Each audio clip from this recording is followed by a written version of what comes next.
Mantan Gubernur Jawa Barat Ridwan Kamil sulit dihubungi sejak rumahnya digeledah KPK pada Senin 10 Maret 2025.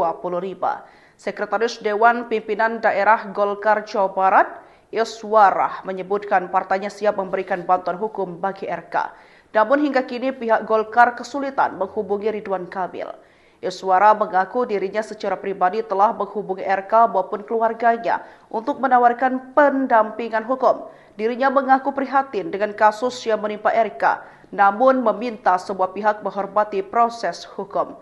Menurutnya, penggeledahan ini terkait dugaan kasus korupsi bank daerah yang tengah diselidiki oleh KPK.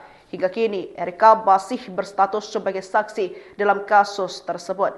Kendati demikian, Golkar berharap RK segera memberikan klarifikasi dan menghadapi proses hukum dengan transparan.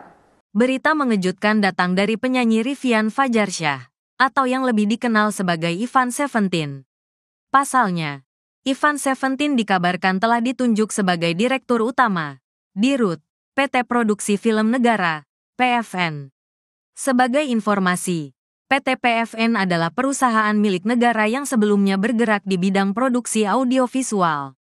Namun, saat ini PT PFN telah bertransformasi menjadi lembaga yang berfokus pada pembiayaan industri film. Sontak, kabar ini menuai sorotan dari masyarakat Indonesia.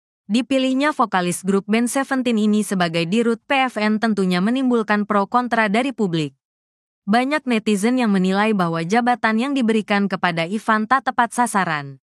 Kini, Instagram dari pelantun lagu kemarin, @Ivan Seventeen menuai hujatan dari publik.